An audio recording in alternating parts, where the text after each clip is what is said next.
every day, one by one, I'm gonna try every recipe of Laura, starting from the very beginning. Come, join me on my challenge. Let's go! Hi everyone! My name is Ruta and welcome to the 42nd day of my challenge, where I'm gonna try a Tuscan bean soup today. And with this recipe, my voice is a bit weird. Well, with this recipe, you'll understand just how much I don't really want to skip any recipes along my way. I've started from the very beginning and slowly I'm moving forward. And I really don't want to skip. If I can help it, anyhow, I'm not skipping. So today's recipe, where's my cheaty note? Will be one of those, please don't count how many substitutions I will make. Let's just agree that there will be some. So, the first thing I wanted to mention is the beans themselves. Now, if you can definitely buy. Okay. I'm one of those people who needs their both hands to talk. Like when I cannot do this, I feel like it's like half speech almost. So anyways, so the beans, if you can buy ready canned beans. The weird thing is I can really find red kidney beans here and pinto beans, I believe, but there are no cannellini beans, and I would be okay with white beans as it is. Actually, in my head, cannellini beans are white beans. So what I did is I bought a pack of dry beans and I boiled them myself. If you're interested on how to do that, I do have a video where I did it together with you, so I will try to find a link to that and leave in the description box down below just in case you're curious. And another thing while I'm at it, if you do boil beans yourself, something's like tickling me. If you do boil beans yourself, don't discard the water. It makes for the best thing for the pasta fagioli soup, I think. And we'll leave the link to that one as well. With that, I think the original recipe just calls for water, but one time I remember I made it with this water. I boiled the beans in and oh my god, it's such an amazing soup, especially if you use that water. So if you are going through the process of boiling beans yourself, you might as well try that recipe out. Okay, let's move on. Oh my goodness, sorry in advance. I know, I'm a chatty person. What can I do? That's why I'm leaving those little things on the bottom of the screen, which you can just click and go straight to the ingredients part. Or if you're that impatient, just straight to the very end, how the dish looks like and where I'm trying it for the first time. Okay, the next thing which is called in this recipe is pancetta. The ones who watched me previously and the ones who know that currently I am in Iran will know why I won't be using pancetta today. I'm currently in Iran and there are no pork products here, and pancetta is one of them. So normally, in the very beginning of my challenge, I would have skipped this recipe and left it for the fienia, but you know what? Not gonna do that. Because I figured, you know what, as good as pancetta is, it's not worth it just like skipping the recipe. So what I've decided to do is just use salami. I will chop it up really fine, like you would buy ready pancetta cubes or would chop it yourself, I don't know, and use as my Iranian pancetta. I mean, good enough. And the last, are they the last? Okay, almost the last. Fresh thyme and sage, which are called in this recipe, will be substituted with the dry ones just because I cannot really find the fresh ones.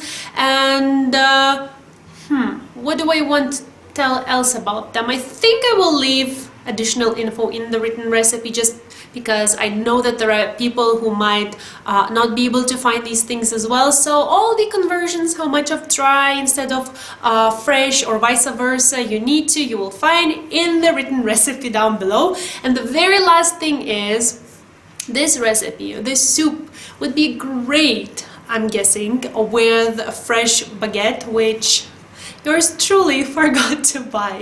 So as I'm not gonna lie, I'll be like straight honest with you. I'm lazy to go and buy baguette right now, so I'll just use, you know, the bread I have. But it would be really lovely if you had some fresh baguette, because with the soup I'm gonna make some, what was the name?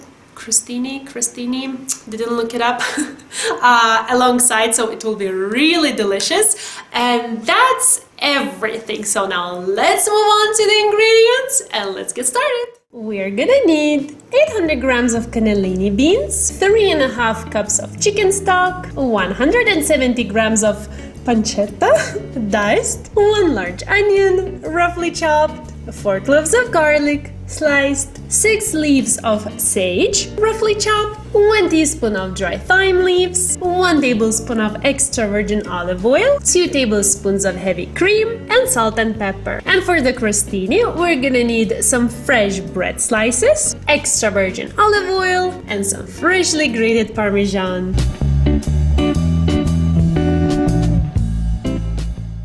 I'll start by preheating my extra virgin olive oil in a big pot or medium-high heat, and once the oil is really hot, I'm gonna add the onion and the garlic. I'm so afraid I will spill it. I will put it right here.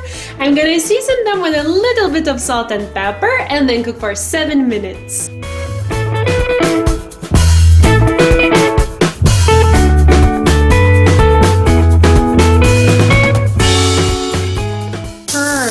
And now I'm gonna mix in my beans.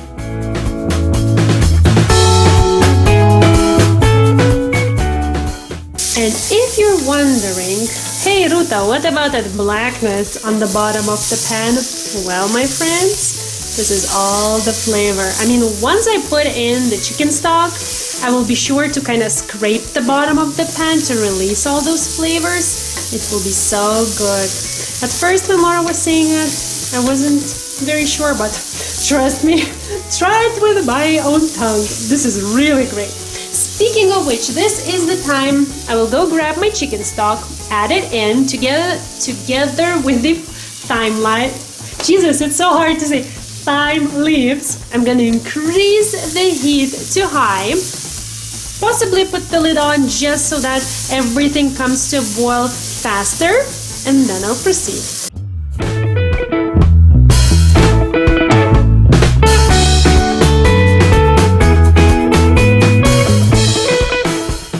I moved my pot over there just because I don't really need to attend to it.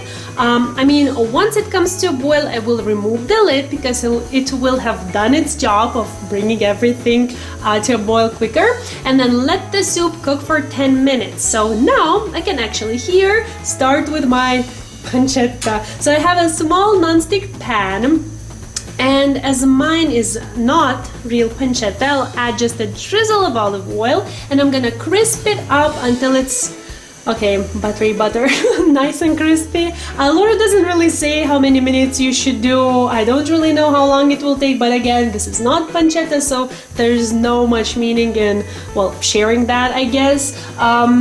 Or is there? I don't know. So I'll just crisp it up together with the sage, but again, as my sage is actually dry, I'm thinking maybe I shouldn't add it from the very beginning. Not really sure. Should have googled. Oh well, I think I will add it somewhat in the process already of cooking. And then once it's done, I'm gonna remove it back to a plate before lining it with a paper towel so that it would absorb excess oil.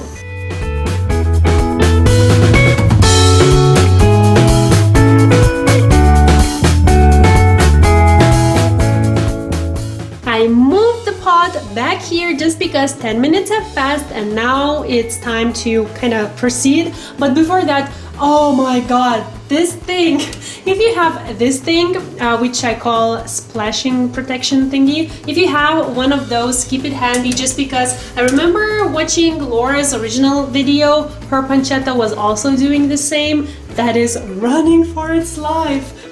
As if, literally. So now to this soup, I'm gonna add the very last ingredient, which is the heavy cream. Mix it in, turn the heat off, because I will proceed with pureeing it, but before that I want to actually start trying my best not to spill the heavy cream. I want to proceed with the crostini because at the moment I put my pancetta in. I forgot to mention this. I turned on my oven to preheat to 200 degrees.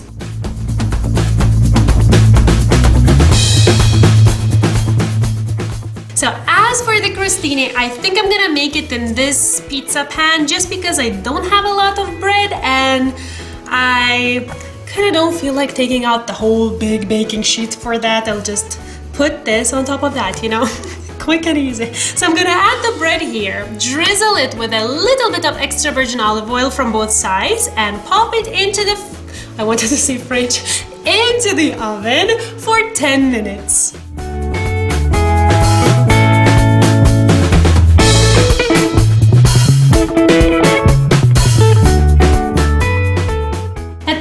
You want to taste your soup to adjust the seasoning. As always, for the reasons of this challenge, I will not actually taste the soup. I will just kind of eyeball, just because I do know somewhat how salty my chicken stock is. I will add a little bit of salt, a few nice grinds of black pepper, mix them in, but you do want to try it before adjusting the seasoning because, well, it does make it easier. And then with my immersion blender, I'm gonna blend everything until it's nice and creamy.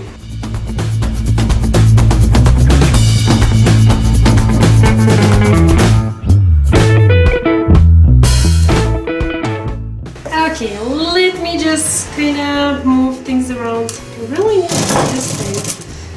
Okay, literally moving things around. I'm bringing my bread here just because, you know, my camera is here and it's way easier. So 10 minutes have passed. I'm gonna top each piece with a little bit of Parmesan and put it back into the oven for 4 minutes. And that's it. I'm ready to serve everything up.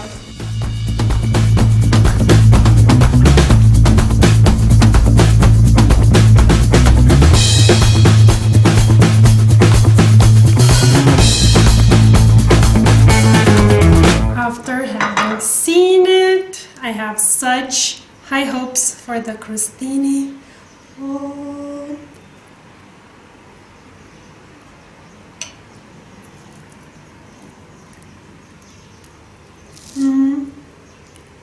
Oh yeah. This is something. I think, okay, in the home environment, when no one sees you and no one is there to judge you, I think I would actually even prefer this over the spoon. The spoon does help to pick some of the prosciutto or salami or whatever you're using. I'm really happy I decided to use some kind of meat just because it does give additional texture and taste to the soup. And not stop. This is so nice, especially the bread. I love the bread. Can you hear it? Look at this. This is good. You have to try it with the bread though. I call it the bread. Let's call it fancy. Crostini.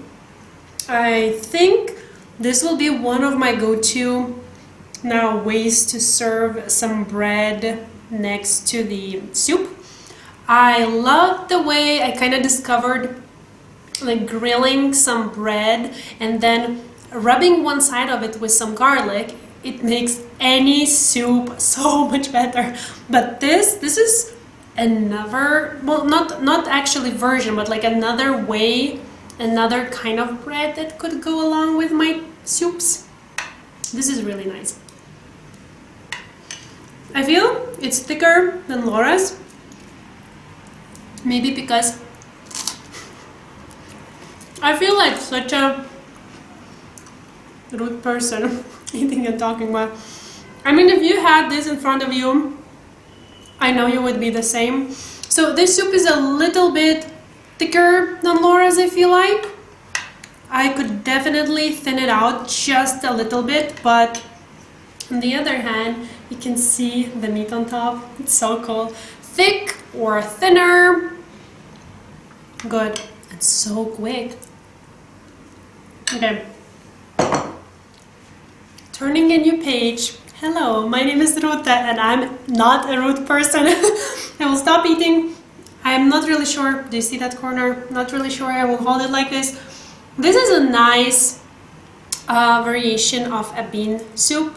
I tried actually once making pasta fagioli and then just blending it. I wasn't too keen on the end result. This is definitely better. Bean soups, from what I gather, tend to be quite, well, rich, you know it will be, but quite, what's the word I'm looking for, like oily feeling, like fatty, just because beans do have a lot of fat in it, I feel like. But this, with the bread and with a little bit of meat, oh, I'm really excited now. So if you like bean soup, try this one. You can find the original recipe by Laura there. The written one for this recipe is in the description box down below. Oh, I really got out of the habit of sharing my thoughts, because having food in front of you and trying to articulate smart ideas is not the easiest thing to do. So thank you so much for watching and I'll see you soon. Bye!